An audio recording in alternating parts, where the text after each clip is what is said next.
Welcome to Ask Dr. B About Music Theory. We have a very interesting and complicated question to answer today, so be prepared for some sophisticated music theory. This question comes from Just Get Some ZS, who asked me, how do you prepare and resolve an augmented triad? Is it similar to preparing and resolving a diminished chord, where you would prepare the dissonant note by common tone and resolve down by step? And a follow-up question would be any guidelines or ideas on how I can not resolve it at all or not resolve it immediately. So let's start with that first question, how to prepare and resolve. And with any of these music theory questions, the best place to start is by looking at the music of the masters. So in this case, let's take a look at a piece by Edward Elgar. And this piece is in the key of F sharp major. So we're going to indicate our key signature, and then we're going to look at this first measure. And the first measure is very clearly just a repeated F sharp major triad. So I'm going to put F sharp here is a lead sheet symbol. Again, start with lead sheet symbols and then figure out how it functions in that way that then you can do your Roman numeral analysis. So we look at the first measure. The second measure is the same thing. So it repeats the same F sharp major triad. And then you see you have the repeat sign going forward. And so we look at that measure, and that is also clearly F sharp major triad until the very last chord. So I'm going to put F sharp major triad, and then the very last chord is a D sharp minor triad. So I'm going to put that D sharp minor in parentheses just to indicate that it's, in terms of harmonic rhythm, not long enough to really belong as a significant chord within this third measure of the piece. So we have F sharp major triad. Now, you might look at what's going on in the left hand. The left hand, notice, is written in treble clef. And as such, and I urge you also to listen to a recording of this, and I'm going to put a link to a recording in the comments below.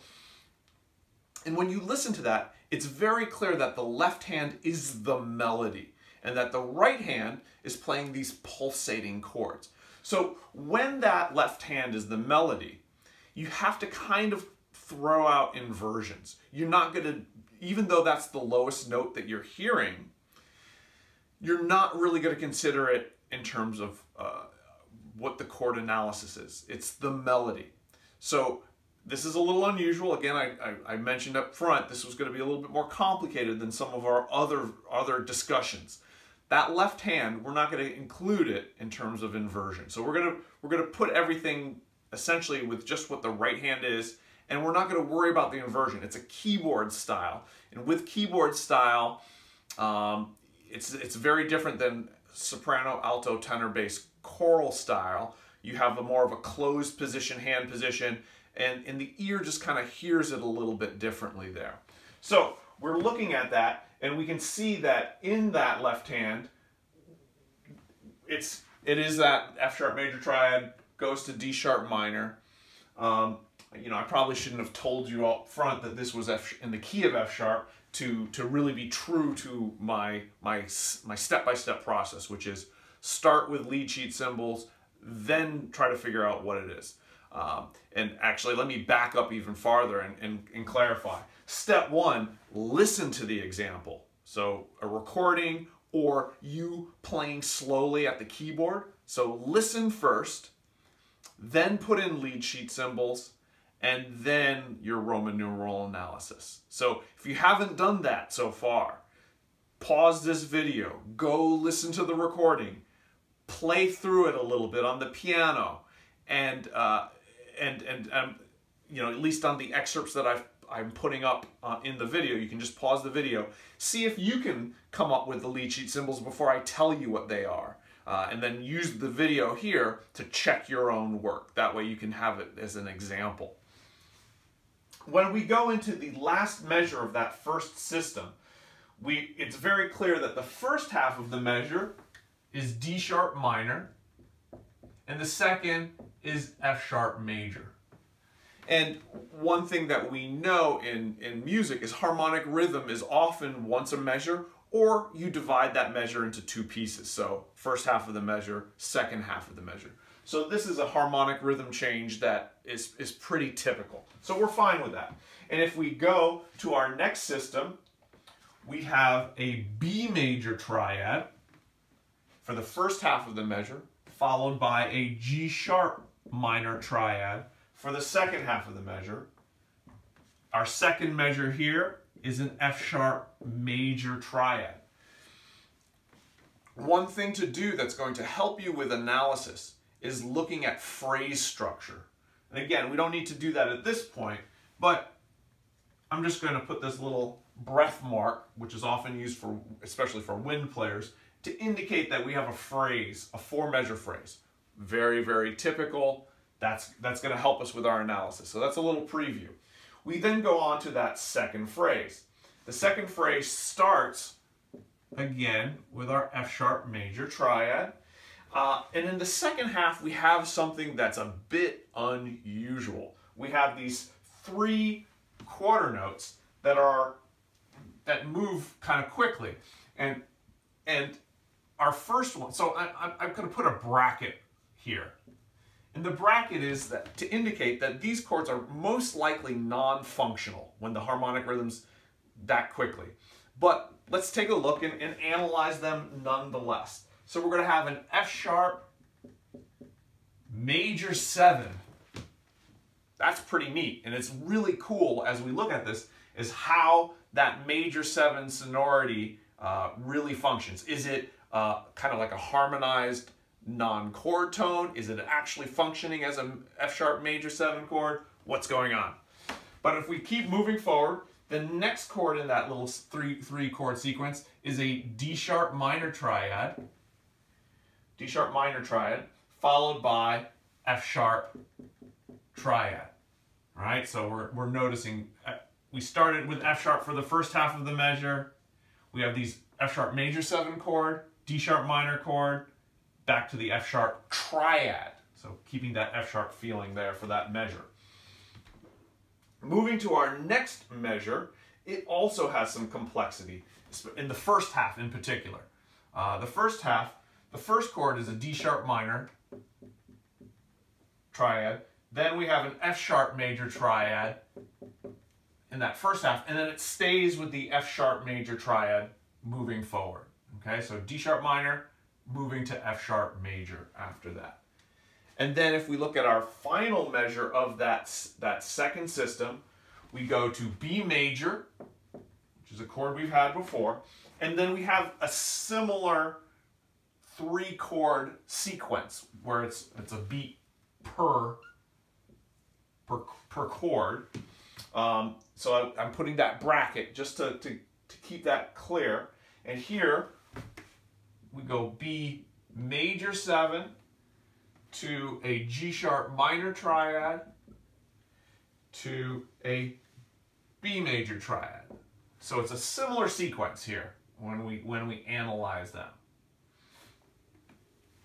Moving forward to the next measure, okay, and if we number these, sometimes it's good to number your measures 1, 2, 3, 4, 5, 6, 7, 8, 9, 10, okay, 11, 12, let me just go ahead and number all these measures, 13, 14, 15, 16, 17, 18, 19, 20, 21, 22. So this is what we're not analyzing the whole piece, but we're gonna analyze this first section with the 2-measure introduction and then big repeated section.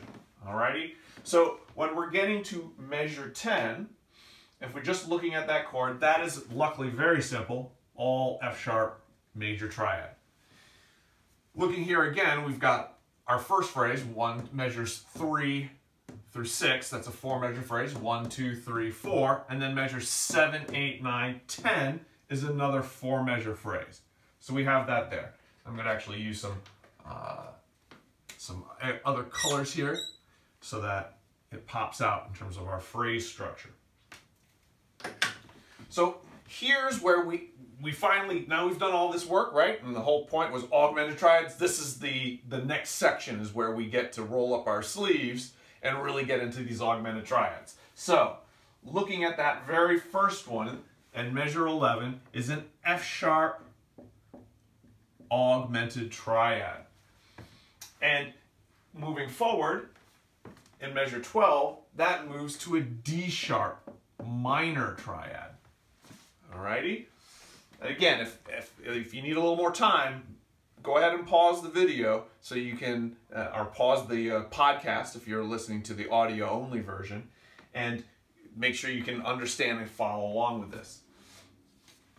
Moving forward, we then go back to the F-sharp augmented triad in the first half of the measure, and then we have something a bit different, okay? It essentially goes,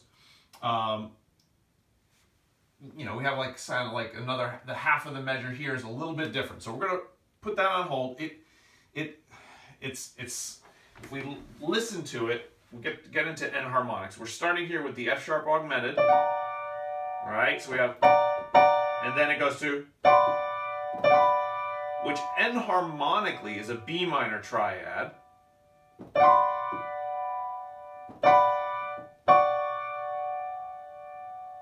We're getting to probably some non-chord tones. You could say maybe D major 7 there, right? So tentatively we're going to put B minor to D major 7.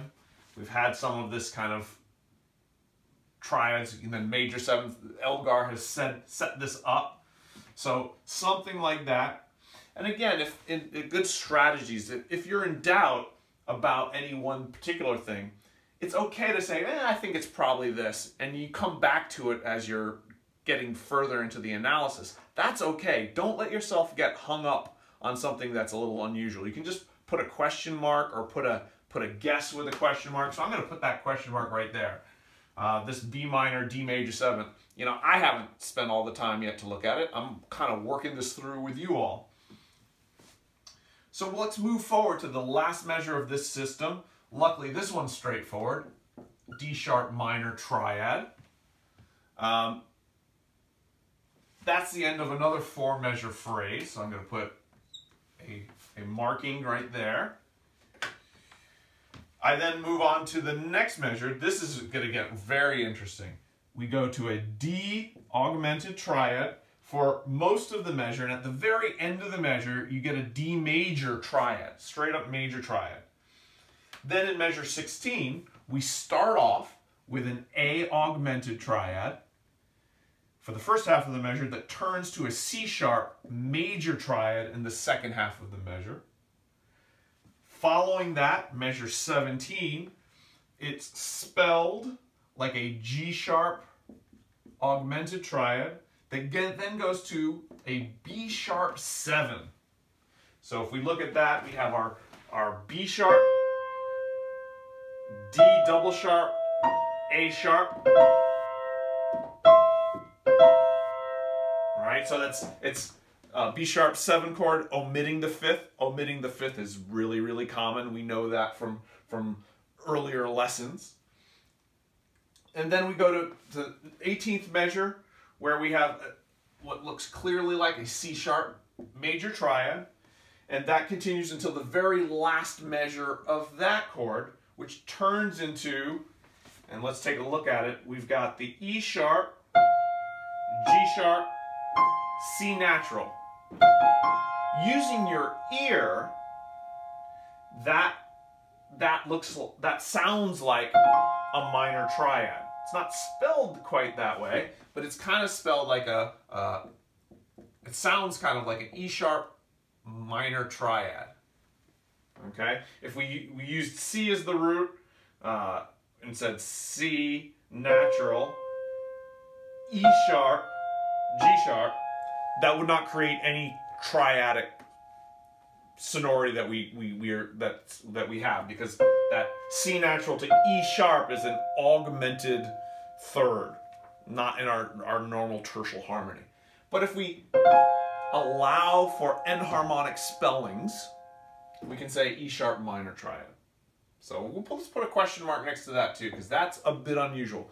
And another hint, enharmonic spellings. And if you haven't listened to, I have a lesson up on my Patreon channel that's all dealing with enharmonic spellings, and it gives you a lot more information, but that's a good hint for you when you're analyzing more sophisticated, complicated music, that sometimes something will be spelled one way, and mainly to help the performer, for ease of performance, but when you analyze it, you need to flip into an enharmonic spelling to analyze it correctly. So we're going to keep moving forward. We're going to move to our 19th measure, where we have a C sharp 7. Omitting the 5th, just like we had with the B sharp 7. We omit the 5th. This occurs for most of the measure, but at the very end of it, we go to an A sharp minor triad to then an A augmented triad, right at the end of that measure. Measure 20, A augmented, going to C sharp, and then back to A augmented at the very last measure, last beat rather. Followed by D sharp minor for the first half of the measure, and then this kind of 3-measure sequence that I've been using brackets for. And let me make that a little bit more obvious of where those are. These 3-measure, not 3-measure, I'm sorry, 3-beat patterns that Elgar is using.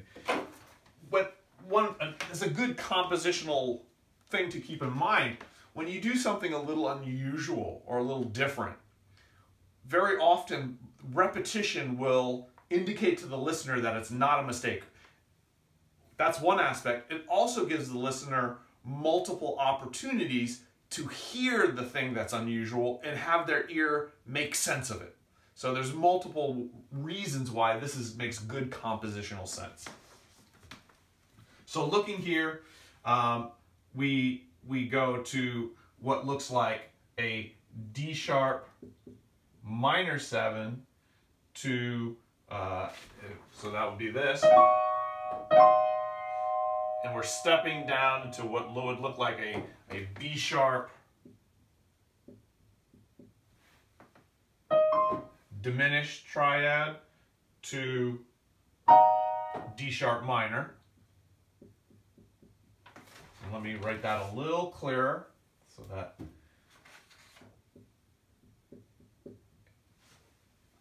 D sharp minor 7, B sharp diminished, D sharp minor, and then our final measure, a C sharp major triad. So simply doing what I just did here is some sophisticated music theory. We're doing some analysis. We're really looking at what's going on chord-wise and trying to analyze it. The trickiest part has been something like the E sharp minor, what I labeled as an E sharp minor triad, even though it's technically not spelled that way. It's spelled with a C natural instead of a B sharp, which is what you would expect. But I put a question mark there, that way we can revisit it if needed. So now that we've, again, step by step, you've listened to the recording, you've played through it on the piano, you've analyzed the lead sheet symbols, now it's time to say, well, what's going on here? Why does this work? How is it working? What's functioning? We can do our Roman numeral analysis. So, assuming that I hadn't told you this is the key of F sharp major, if we looked at it, starts with F sharp, the key signature would indicate either F sharp major or D sharp minor. Again, key signature isn't always 100% tell you what key it is in, but it's a good start, right? So it's F sharp major or D sharp minor. We start with an F sharp major triad. That alone is pretty compelling to say F sharp major. The end of this section is a C sharp major triad, which would be a 5 chord in the key of F sharp. It repeats right back to an F sharp major triad. That is absolutely super clearly F sharp major. So we know our key is F sharp major. So we can write without any worries that we start with a 1 chord. And it continues with the 1 chord. And then at the repeat, we start with a 1 chord. Now, let's take a look, and I'm gonna play for you as we go, so you can hear this a little bit better as we're talking about it. But we get our starting with the pulsating triads.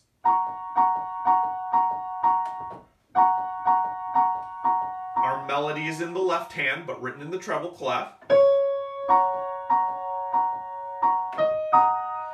So this D sharp minor triad is really an anticipation of the next chord. We've talked about non-chord tones, the anticipation. Here we have the entire chord is an anticipation. So we do not need to label this as a 6th chord. We're recognizing it, but that's really cool. We're going to a 6th chord here in that 4th measure.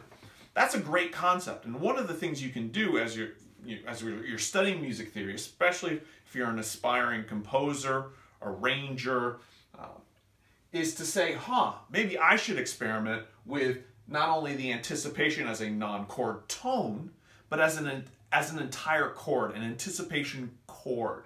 And this has to deal with establishing harmonic rhythm and understanding that after you've had this very clearly F sharp major triad, chords changing very slowly, not at all at this point. This is the first change, but that D sharp minor on beat 6 of measure 3 is not going to sound like the chord change. It's going to sound like an anticipation. So we put our 6th chord here, recognizing that the 6th chord has been anticipated on beat 6. And then it goes back to the 1 chord. Now you might say to me, Dr. B, 6 doesn't go to 1. That seems like a non-traditional chord progression, and you'd be 100% correct. And what I would say to you is that in this situation, this is not really functioning like a 6th chord. 1 to 6, great. 6 to 1, a little bit unusual. What this really is an expansion of 1. So we're expanding our 1 chord. And you'll notice, how does this work? Well, our F sharp major triad, our D sharp minor triad, only needs 1 note to change. It has 2 notes in common. So if we just have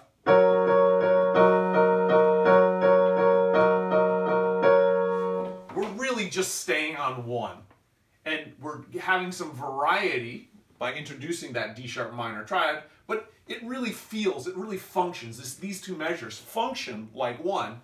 The 6th chord here is an expansion. It's an embellishment. It's an elaboration. And you'll notice that having that 1 note change, 1 note change, keep that in mind, because that is a critical compositional aspect of this piece. So let's keep going in our analysis. We then go here, we go to B major. That is a 4 chord. Now, this 4 chord functions like a 4 chord. There's no question, right? So in terms of our tonal centers, we have 1, and this 1 really functions for these first 4 measures, and then we finally have this 4 chord that functions like a 4 chord. And 1 to 4 makes a lot of sense. Moving forward, our G sharp minor would be a 2 chord, and 4 to 2 makes sense. And then F sharp is back to a 1 chord. And that's our first 4 measure phrase. And you may, Dr. B, right here, 2 to 1, that's not a traditional harmonic progression. And I'd say, yes, you caught it again. This 2 chord is also not really functional, right? It helps as almost like a passing chord, helps us just move and harmonize our melody. So the next functional chord is the one chord. So let's take a step, let's take a moment to first just listen to this melody. If we go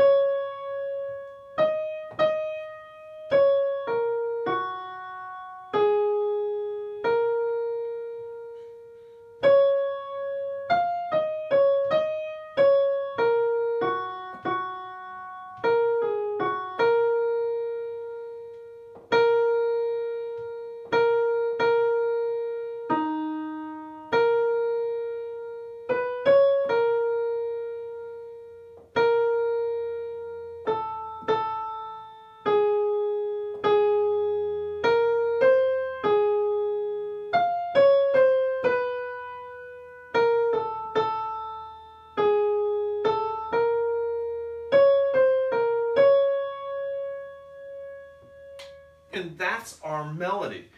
For the most part, it's very diatonic. It's diatonic all the way up until these middle phrases where we're starting to get. So that's really worth noting. And so as we take a look at how the harmonies support that, we're going to gain a lot of insight into how this piece was created and composed. Moving to our next phrase, because we had our first 4-measure phrase of melody, we then repeat our one chord. We then have that three chord sequence that I had mentioned, right? So right there we have in our right hand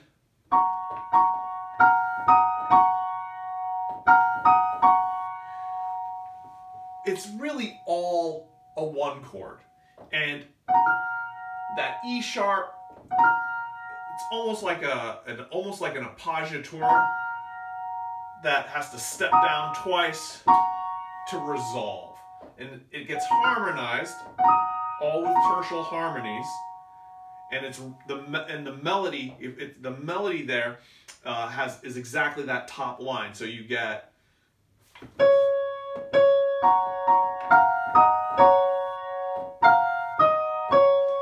You might think for a second, Dr. B, those are parallel octaves. Yes, they are. It reinforces the melody. Having a melody in octaves really allows that melody to jump out. The reason that's a rule for 4-part harmony counterpoint is because it sounds like one melody. And then if you double that melody, it reinforces the melody, but it changes it from 4-part harmony to 3-part harmony. And that textural change is often undesirable.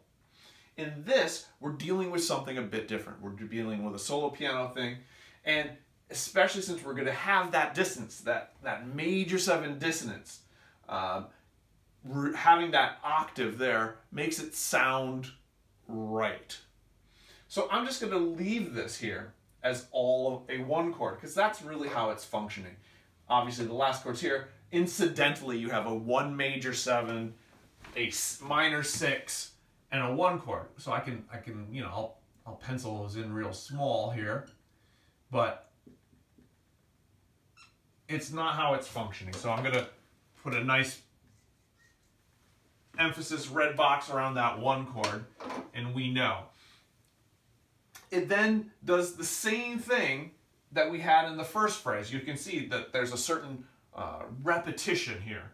And this is, again, a great compositional technique. It's repetition with variation. So we start with our 1 chord. It then goes to this 6 chord. This is measure 8, but it doesn't function like a 6. It's really an expansion of the 1 chord. And we go back to the 1 chord in the second half of measure 8. And then just like we did here in measure 5, we go to the B major triad, which is a 4 chord and functions like a 4 chord. We then have that 3 chord sequence that's the exact same formula. The exact same formula as we had before, where it jumps up to this major 7 sonority, doubled in octaves with the melody, so that right hand and the melody kind of duplicate each other. So we have, starting here in measure 9, we have our melody.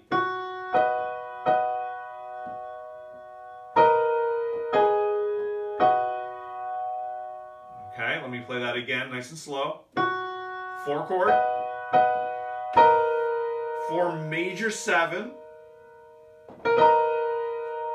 Then we resolve that down by step, because that's what 7s do, to a 2 chord. But the real resolution is here, back in our 4 chord. And let me say again that this doubling, especially when you have that dissonance. And so when you play it, you actually have melody, half step to the B, D sharp, A sharp. That's a beautiful yearning sound. And those octaves really give that a punch. That's a really emotional part of this composition. And he does that these 3 times in this section. So effective. One of the reasons this piece is so beautiful. Yeah, and I would like to take a second, just as a moment, to take a break and say that although we're being very intellectual and analyzing and doing music theory, do not forget that although we're being intellectual, that does not preclude that we can't also be emotional. It's not like we have to choose intellectual or emotional. We can actually do both. And music theory should really help us in combining both. The intellectual aspect of understanding the patterns, but we need to connect them to the emotions they create. People listen to the music for the emotion. We, as music theory students, want to understand intellectually how those emotions are created so that we can be better composers, we can be better performers, and we can appreciate the music even more. And by appreciate the emotions. So that leaping up and that doubling of the octave there, that's really poignant and really emotional. And it's great for us to understand how Elgar is doing that.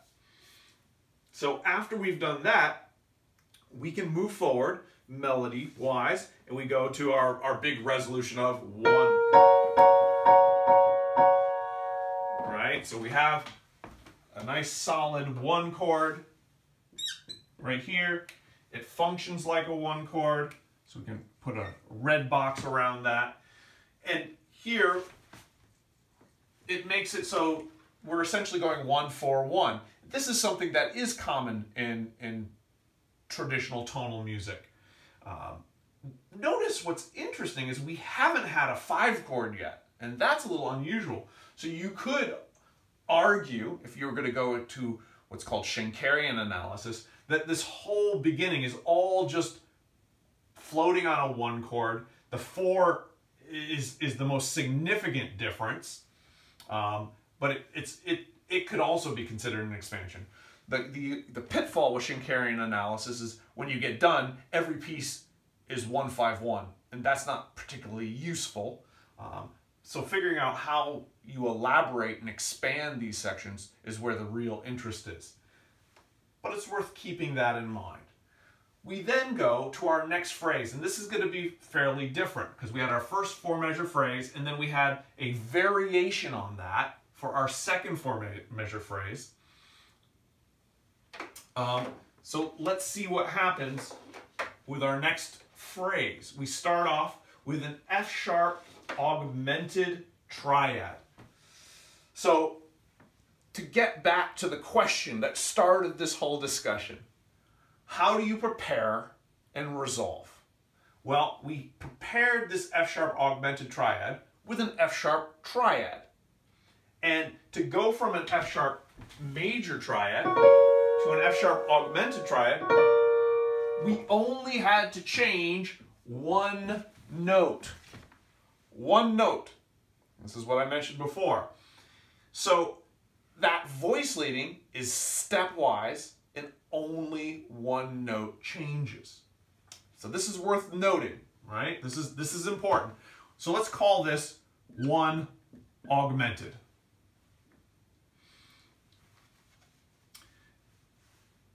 Now let's see how it resolves. Okay, so we'll look here and we'll have, and then when we have those bass notes, it's continuing that. Sorry. Right, so the C double sharp moves up by step to the D sharp. And guess what? The other two notes stay the same. So, again, one note changes, right? F sharp major triad to F sharp augmented, one note changes. F sharp augmented triad to D sharp minor triad, one note changes. By step, not by leap, not, in this case, not by common tone, but we know in terms of voice leading, common tone and step. So we have common tone, two common tones, step. And from F sharp augmented to D sharp minor, two common tones by step. So everything we've learned here in terms of voice leading still holds. This is how you do some of the unusual things. Common tone, stepwise motion, having these basic framework. So this would be a 6 chord. So augmented triad, 1 augmented to minor 6. Let's put that down as what's going on at this juncture, noticing that it's just one note that is being changed. Let me play that section again for you so you can hear it, because this is the crux of what we wanted to investigate.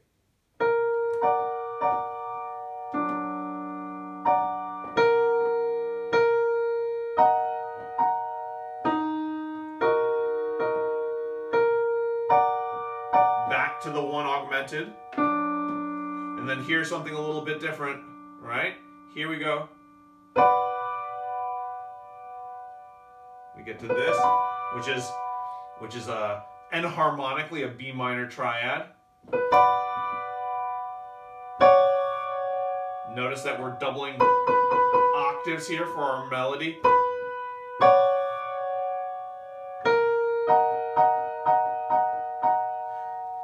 So whenever there's something that's a bit dissonant, dealing with sevenths, you'll notice that Elgar's doubling the melody with what's happening in your right-hand chords, and that gives it a certain rightness that counteracts the dissonance that might otherwise sound just wrong. So, you know, I'm going to circle this is enharmonically a B minor triad. And the F sharp augmented is just repeating what we had here. So if we have measures 11, 12, 1 augmented to 6, then we go back and repeat it. Again, repetition of the unusual starts making it sound a little bit more usual, and therefore doesn't sound random and wrong to the listener. And what's happening is just a little bit of an elaboration, a variation here in measure 13 as compared to measure 11. All right? If we look at that, 1, 2, 3, 4, there's another 4-measure phrase. We can make some sense of that. What comes up next is a very interesting sequence of augmented triads. Let's listen to it in slow motion.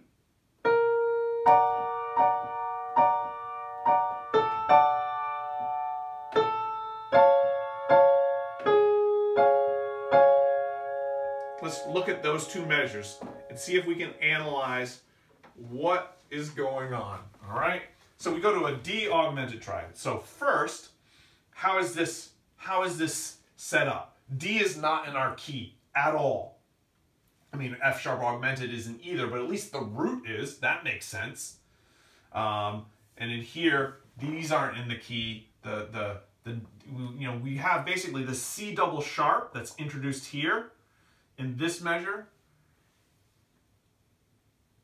is essentially what we're enharmonically calling our D in our Roman numeral analysis here. So that pitch, either, you know, whether we call it C double sharp or D natural, that has been introduced, right?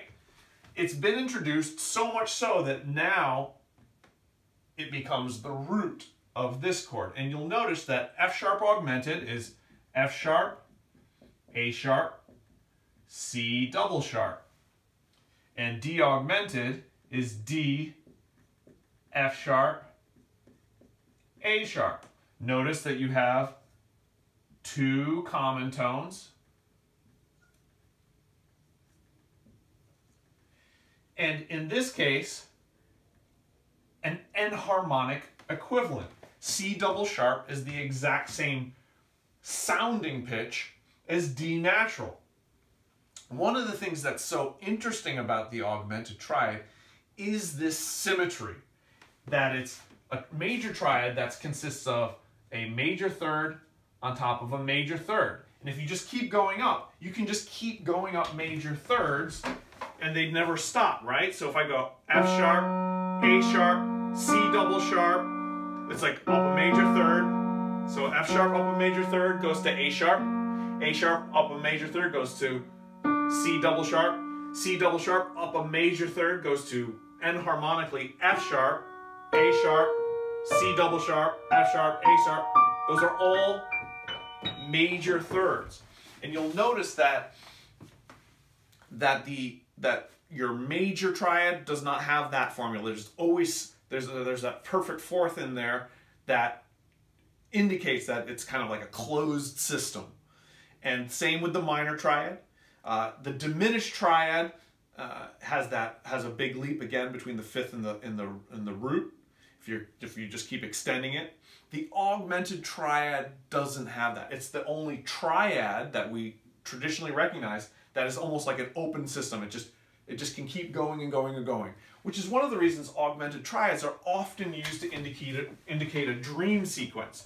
Like if you watched any television and you're going to sleep and you're going into dreamland.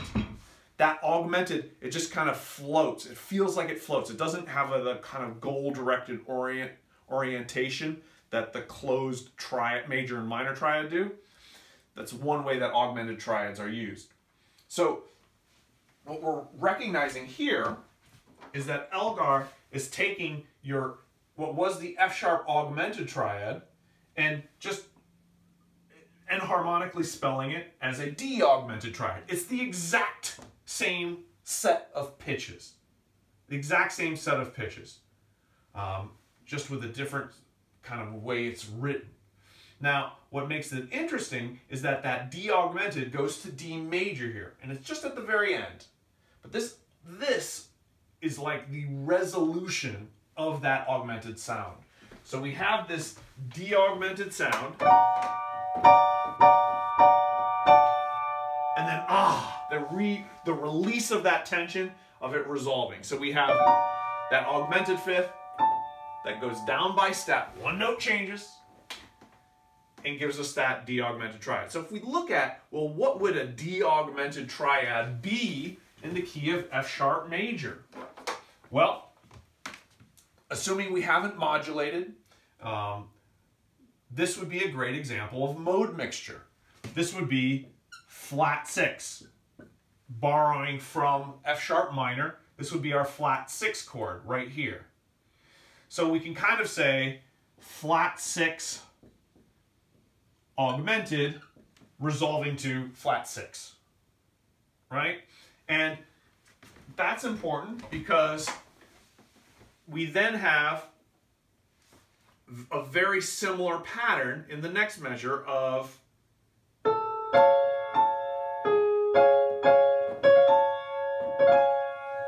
an A augmented is not something that we really know what to do with. So let's jump to the chord we do know.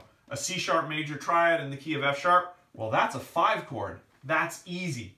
And we have that same pattern of one note moving down and 2 common tones. Something that we've seen over and over in this composition. So let's call this 5 augmented resolving to 5. Even though we have A as the root, but this augmented triad, A augmented triad, could have been written differently because of the major third symmetry we have. And again, that is root to third is a major third. Third to augmented fifth is a major third.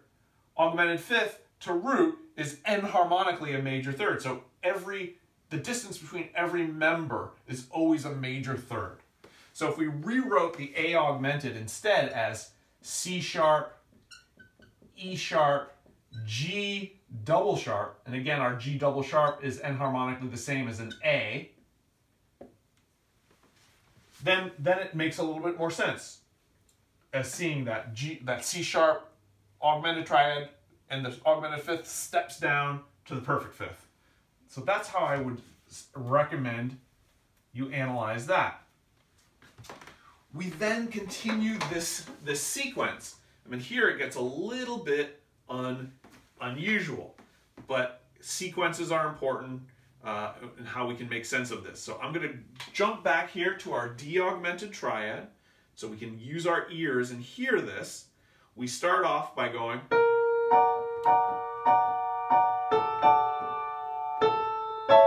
I'm sorry.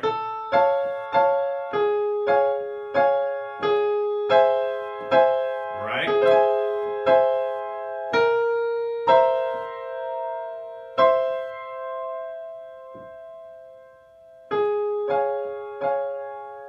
So what is going on here? We don't really know what, let's say, again, the augmented triads are unusual. When analyzing, let's jump to what's a little bit more expected. So this B sharp 7, right? Is this relationship that we have here to here in any way similar as here to here? Can we respell this G sharp augmented? So this G sharp augmented triad to B sharp 7, let's respell this G sharp augmented, well, let's first spell it. G sharp, B sharp, D double sharp with augmented triads. Like I've said again, any one of these notes could be the root if we just reorder and respell. So the B sharp could be the root. So it could be B sharp, D double sharp, G sharp. And we could have essentially a B sharp augmented going to B sharp 7, which is kind of that same pattern that I'm saying where we have as our goals the D, the C sharp, the B sharp, and D augmented to D major triad, rewritten C sharp augmented to C sharp major triad, rewritten B augmented to B sharp augmented to B sharp 7. In this case, we don't go to the perfect fifth. We kind of take we move it to the 7th up by step. So again, using good voice leading, we get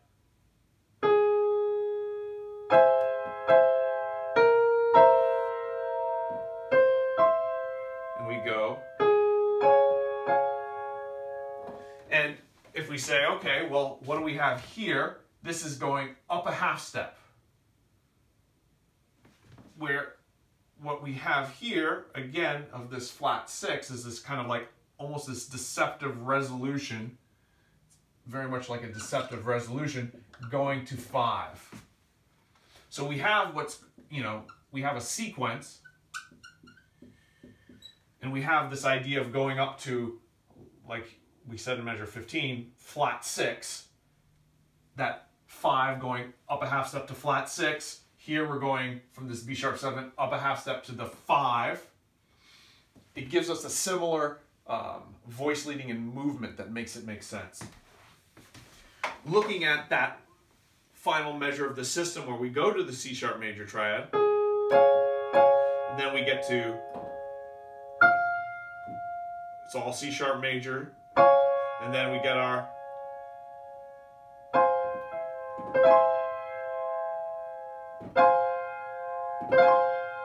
to that E sharp minor, with that just really passing. It's really all passing, like a passing chord.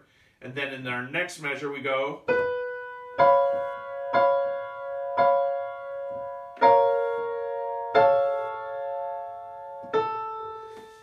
so So we have our C sharp 7, which is a 5/7 chord in our key of F sharp major. These are more passing chords, so I'm not even going to analyze them. We're going to an A augmented to C sharp. And just like we set up here, this is really going to analyze it as 5 augmented to 5. This A augmented here is really a passing chord. We then go to our 6 chord, a D sharp minor. This 3 chord pattern really doesn't function. And then we end with our 5 chord. Again, if we were to analyze this, and we probably shouldn't, it's just a voice leading pattern that's been set up multiple times here. You know, you can go ahead and analyze it, but it just doesn't function. It's more of like the pattern. You know, knock yourself out. In this case, 4 major 7 to a 2 minor to 4. In this case, it would be 6 7 B sharp diminished. It's like a 7 diminished to 5 to D sharp minor, which is our 6. You can do that just so you have another understanding, another perspective. But this gives you a really good idea on how augmented triads can be incorporated, and how one of the masters, Edward Elgar, uses them extensively in this particular composition. You'll notice, to go back to the question, each one of these augmented triads is prepared by having 2 notes stay common and 1 note change. And it's resolved the same way and prepared by step. 1 note changes by step, both in the preparation and the resolution. So is there any ways to, the second part of the question was, is there any way to delay the resolutions? These augmented triads almost function as if they are they're almost the delay. They are the delay. It's almost like this, the A natural pitch from the D major is sustained over and delayed, resolving to the G sharp. So in a certain sense, the augmented triad is harmonizing a delay. It's almost harmonizing a non-chord tone. But to get to the bottom of that, you're going to need to look at a number of different pieces that are using augmented triads. Claude Debussy uses them extensively, though he is even less tonal and expected as what we see here, because here we're still seeing some basic harmonic functions, right? Our 5 chord, we do have 5 chords that function like 5 chords. And we do have 1 chords, so we have our general tonal harmonies happening. Debussy will obscure that a little bit more. You do find augmented triads in some of Mozart's music, usually as a consequence of voice leading. So it's usually not really an augmented triad, it's really more of like an appoggiatura that then resolves. So sometimes augmented triads look like an augmented triad or like a harmonization of a non-chord tone that then resolves. But you'll notice when you see that, voice leading is paramount, stepwise resolution, and you can't really go wrong if you do that. So anyways, I hope you enjoyed this. This was a lot of fun for me to sink my teeth into and try to really come up with the principles that underlie use of augmented triads. And I think this gives us a really good start at understanding that. Hope you enjoyed it.